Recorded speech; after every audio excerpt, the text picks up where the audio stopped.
Ma'am, நீங்கள் போடுற videos ரிலேஷன்ஷிப்க்கு work out ஆகுமா? அதுக்கு பெஸ்ட் தியரி இருக்கா? இருக்கு.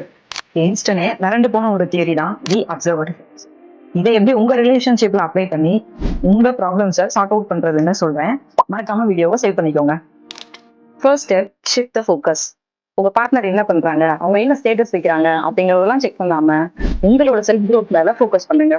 நீங்க ஒரு ஹை வேல்யூ பர்சன் அப்படின்னு நீங்க உங்களை நீங்களே கன்சிடர் பண்ணும் போது ஆட்டோமேட்டிக்கா உங்களோட பார்ட்னரும் உங்களை அப்படிதான் கன்சிடர் பண்ண ஆரம்பிப்பாங்க. Second step, the power of non reaction. அப்சர்வரிசத்தை பொறுத்த வரைக்கும் நீங்க எந்த ஒரு விஷயத்தை கவனிக்கிறீங்களோ இந்த விஷயம் வளர்ந்துட்டே இருக்கும். இதேதான் ரிலேஷன்ஷிப்ல உங்க பார்ட்னர் பண்ற சின்ன சின்ன விஷயத்துக்கு ரியாக்ட் பண்ணவோ இல்ல பயப்படவோ ஆரம்பிச்சீங்க அப்படின்னா அது அப்படியே தான் இருக்கும். அவங்களுக்கு உங்க மேல ஒரு பவர் போயிடும். இப்போ இதை எப்படி அவாய்ட் பண்றது? அவங்க பண்ற எந்த ஒரு விஷயத்துக்கும் நீங்க ரியாக்ட் பண்ணாம அமைதியா இருக்கும்போது உங்க அமைதியே நீங்க மாறிட்டீங்க அப்படிங்கறத காமிக்கும். Third one, change the narrative. உங்களை நீங்களே பார்க்குற விதத்தை மாத்தணும்.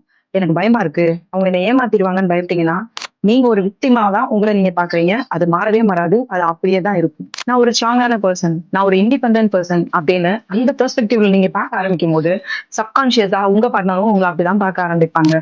Fourth step, become the unobserved. Social மீடியால நீங்க சோகமா இருக்கீங்களோ இல்ல கோபமா இருக்கீங்களோ அதை ப்ரொஜெக்ட் பண்ணாம இருங்க.